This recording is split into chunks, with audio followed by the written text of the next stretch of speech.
कौन कहता है भगवान आते नहीं, द्रौपदी की तरह तुम कौन कहता है भगवान खाते नहीं, बैर शबरी की तरह तुम खिलाते नहीं। कौन कहता है भगवान सोते नहीं, माँ यशोदा की तरह तुम सुलाते नहीं।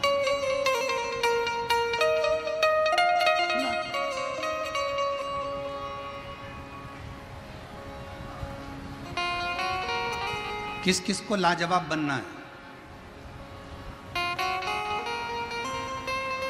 लाजवाब बनने के लिए सब तैयार हैं कि हमको लाजवाब बनना है, पर लाजवाब बनने के लिए सबसे बड़ा एक त्याग करना पड़ता है। लाजवाब बनना है तो जवाब देना छोड़ना पड़ेगा, तब तुम लाजवाब बन सकते हो। अब बहू सोचती है कि मैं लाजवाब बन जाऊं, अब बहू सोचे कि मैं लाजवाब बन जाऊं, पर तू जवाब सास ने कुछ बोला और उसने पलट के जवाब दिया। पत्नी कहे मैं लाजवाब जब बन जाऊं तो पति ने कुछ कहा, उसने पलट कर जवाब दिया। पति कहे मैं लाजवाब बन जाऊं, पति ने कुछ कहा, पत्नी अपशब्द कह दी। एक दूसरे को जवाब देने की परिभाषा को थोड़ा कम करो। एक जरूरी नहीं कि तुम हर बात का उत्तर दोगे, उत्तर देने के लिए तुम्हारे ऊपर देवाधिदेव महादेव विराजमान हैं। तुम तो लाजवाब बनने के लिए थोड़ी मौन का धारण करो, थोड़ी मौन।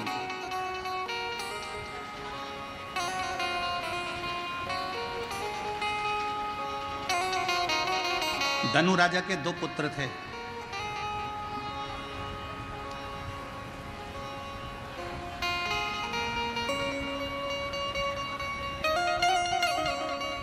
राजा धनु के 2 पुत्र हैं, रंभ और करम।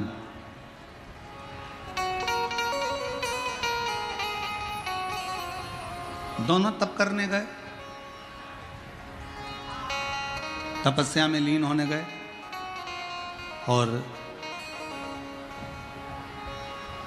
इनके घर में औलाद नहीं थी। रंभ के घर में भी औलाद नहीं थी और करम्ब के घर में भी औलाद नहीं। दोनों के घर संतान नहीं। दोनों तप करने चले गए।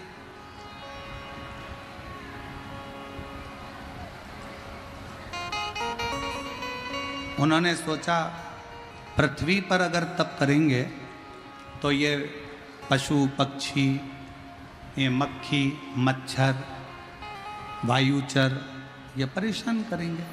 तो इन्होंने सोचा कि एक काम करते हैं, पानी के अंदर बैठकर तप करते हैं। दोनों की दोनों रंभ और करम पानी के अंदर बैठ गए। इतने में एक मगर आया और उसने करम्ब को खा लिया। एक भाई मर गया, करम्ब मर गया, अकेला रंभ बचा। और रंभ को मालूम पड़ा कि मेरे भाई करम्ब को मगरमच्छ खा गया। क्या करा जाए? अब इसने पानी में तप करना बंद करा, पृथ्वी पर बैठकर तप करना प्रारंभ करा। आसपास अग्नि लगा ली और बैठ गया तप करने के लिए। तप करता गया करता गया करता गया करता गया। तप इतना तीव्र कर लिया कि आखिरी में ब्रह्मा जी को आना पड़ा और ब्रह्मा जी को पूछना पड़ा कि यह बताओ कि तुम्हें चाहिए क्या?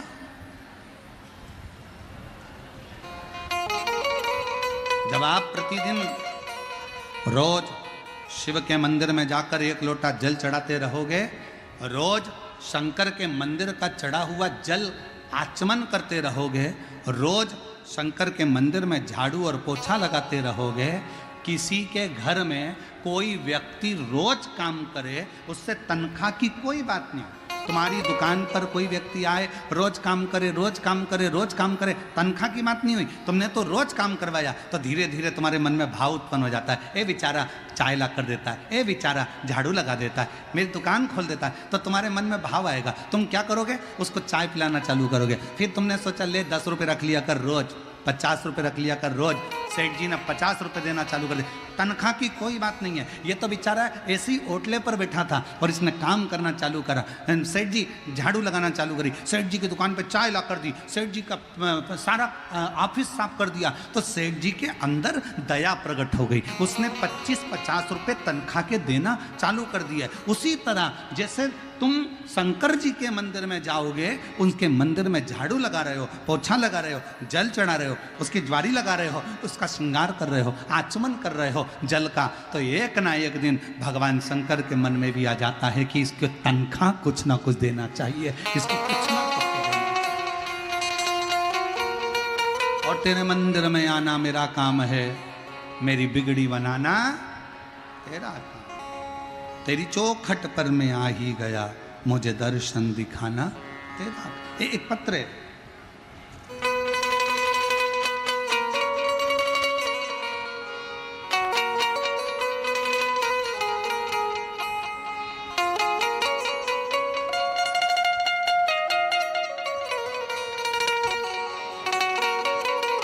नम्रता सिंह, कौशल सिंह, ग्राम लाभा, जिला कटिहार, जिला कटिहार, ग्राम लाभा। पत्र को आप लोग एलईडी पर पढ़ सकते हैं, आस्था चैनल पर पत्र को पढ़ सकते हैं। नम्रता सिंह, कौशल किशोर सिंह, ग्राम लाभा, जिला कटिहार से हैं। कहीं बैठे हों और बच्चा आया हो साथ में तो उसको ला सकते हैं। मेरी शादी 2015 में हुई, मेरा पहला पुत्र 2016 में हुआ। जन्म के होते से ही उसके दिल में छेद था, उसके दिल में छेद था। डॉक्टरों को दिखाने के पश्चात 1 महीने का दवाई दिया और उन्होंने बोला इसे खाकर अगर कोई सुधार नहीं आया तो ऑपरेशन करना होगा। उसका इलाज कलकत्ता के रविंद्रनाथ टैगोर अस्पताल में चल रहा था। मैं बाबा की कृपा का क्या बखान करूं गुरुदेव, बाबा से क्या बोलूं। दवाई लेते लेते लेते लेते 2016-17 ऐसे निकलते चले गए पर ठीक नहीं हुआ, उसका दिल का छेद भराया नहीं। तब एक बार चैनल बदलते बदलते आपकी कथा मेरे को समझ में आई और मैंने कथा पर विश्वास किया। गुरुदेव, मैं उस बच्चे को 2016 से ऐसे संभालती जैसे कांच का सामान होता है गुरुदेव, क्योंकि डॉक्टर ने कहा था इसका दिल का छेद नहीं भराया तो इसको बहुत संभाल कर रखना पड़ेगा। डॉक्टरों को जगह जगह जाकर दिखाया, कोई आराम नहीं लगा गुरुदेव। समय निकलता गया, तब एक बार हम मन में विचार करें कि अब करें तो करें क्या। हमने बाबा का 1 लोटा जल अपने बच्चे को पकड़ाया, शिवजी के मंदिर ले जाना चालू करा। शिवजी के मंदिर में जल चढ़ाते, उस जल को लेकर बच्चे को पिलाकर उसके हृदय को लगा देते। बाबा एक बेलपत्र बच्चे को नंदी के पास बिठाकर खिला देते। आज मैं बाबा को धन्यवाद देने आई हूँ।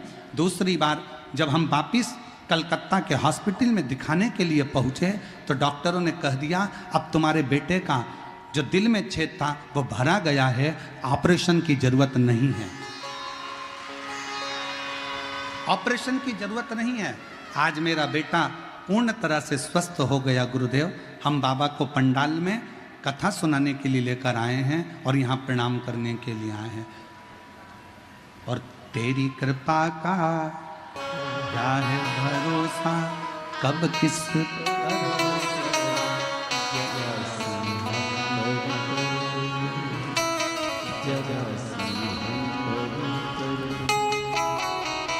तेरी कृपा का क्या है भरोसा, कब किस तरह हो जरा हम पर जरा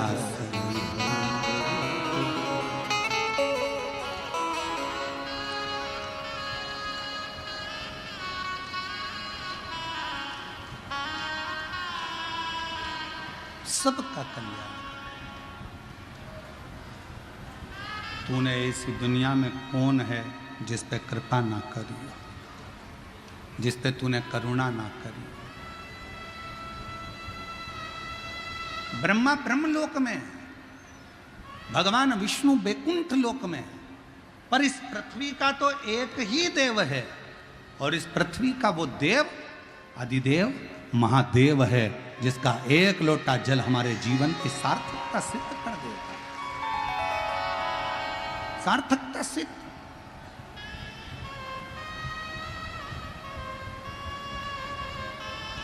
आज सोशल मीडिया पर एक वीडियो किसी ने भेजी थी।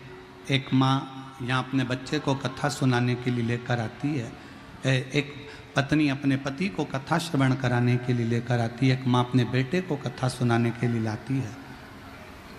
शायद आप लोगों ने भी उसकी वीडियो देखी होगी। हमको तो वो वीडियो भेजी थी तो हमारे स्मरण में वो आई कि उसने अपना चरित्र जब वो सुनाया तो आंख में से आंसू झड़ रहे थे हमारे, कि शिव कितना दयालु है, शिव कितना करुणा सागर है।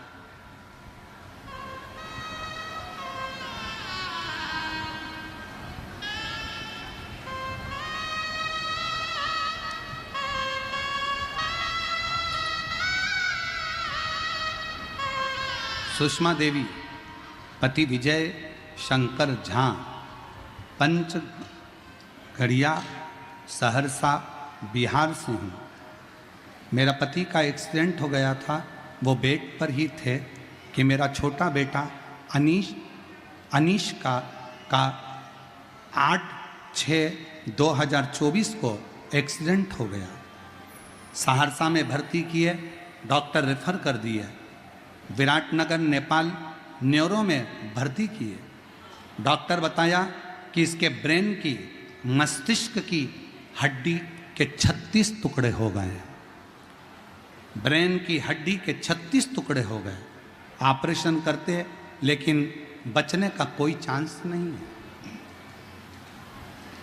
बचने का कोई चांस नहीं है। 4 लाख रुपया जमा करने का डॉक्टर बोल दिए। गुरुजी मेरे पास रुपया नहीं था। हम उसी समय पर श्री शिवाय नमस्तुभ्यम का जाप कर रहे थे, रो रहे थे। उसी वक्त एक लड़का मेरे पास आया, गुरुदेव आपने कहा था कि श्री शिवाय नमस्तुभ्यम में वो बल है, आप जब याद करोगे तब शंकर को तुम्हारे पास में आना ही पड़े। 108 दबाने पर एम्बुलेंस आती है, हेलीपैड देखकर हेलीकॉप्टर आता है, स्टेशन देखकर रेल रुकती है, बस स्टॉप देखकर बस रुकती है। उसी तरह श्री शिवाय नमस्तुभ्यम बोलने पर शंकर दौड़ कर आता। शिवा गुरुदेव, मैंने श्री शिवाय नमस्तुभ्यम बोलना जाप चालू करा, जाप करती रही। उसी वक्त एक लड़का मेरे पास आया, बोला आंटी आप क्यों रोती हो? मैं सारा बात बताया। बोले मेरे बेटा अब महादेव के ऊपर है, बाबा जो करे गुरुदेव। लड़का को 4 लाख रुपए का डॉक्टर बोला है ऑपरेशन के लिए। बच्चा सुना और गुरुजी उसी समय पर वो बच्चा गया, ना जाने कहाँ से आया। उसने कहा आप चिंता मत करो, बेटे का ऑपरेशन आपका होगा। और उस लड़के ने जाकर कब 4 लाख रुपए जमा कर दिए और 4 लाख जमा कर कर मेरे बेटे का ऑपरेशन चालू हुआ। आईसीयू में लेकर गए, ऑपरेशन के लिए ऑपरेशन थिएटर में लेकर गए, टाँके लग गए, सब कुछ हो गया। 1 घंटा बाद डॉक्टर ने जवाब दिया कि ये लड़का खत्म हो गया, ये बच्चा खत्म हो गया। 1 घंटे बाद जवाब दिया कि ये बच्चा खत्म हो गया। अनिकेश को हम वहाँ से लेके बॉडी को अपने सहरसा के लिए आने लगे। रोते हुए बॉडी को लाए, घर पे अंतिम संस्कार की तैयारी हो गई। बांस आ गए, कपड़ा आ गया। बेटे को लेकर जब आ रहे थे तो हमने एम्बुलेंस वाले से कहा भैया 2 मिनट रोक दे। एकांतेश्वर महादेव एक पेड़ के नीचे शंकर का मंदिर था, और आप कहते हो कि एकांत में अगर कोई शिव का मंदिर मिले उस पर 1 लोटा जल चढ़ाकर प्रणाम कर कर जो दुविधा हो शिव से कहो। हमने मंदिर रुकवाया, बेटे की बॉडी छोड़ मंदिर में बोतल में जल था चढ़ाया, लाकर बेटे के शरीर पर लग दिया। वहीं पर एक बेलपत्र पड़ी थी, वो भी बेटे के पास में लाकर रख दी और बेटे को लेकर बॉडी को चल दिए। चलते चलते क्या हुआ कि अगला एक शंकर का मंदिर आया। उसी समय पर बेटे ने अपना उल्टा हाथ ऊपर कर दिया। बेटे ने अपना उल्टा हाथ ऊपर करा और अनिकेश का हाथ जैसे उठा दिया, तुरंत एम्बुलेंस सहरसा की तरफ मोड़ दिया। सहरसा में कोई डॉक्टर फिर नहीं लिया, भर्ती पटना गए, लेकिन वहीं भी पटना में जाकर भर्ती नहीं ले रहे थे, पैसा बेकार जाता ये बोल रहे थे। गुरुजी जबरदस्ती हम लोगों ने भर्ती करा। रोज मंदिर जाती, प्रणाम करती, एक लोटा जल बाबा को चढ़ाती और उसी बीच में मेरी देवरानी सीहोर गई, रुद्राक्ष लाई। से तुम्हारे खाली न जाता कोई, दर से तुम्हारे मैं भी खड़ी हूँ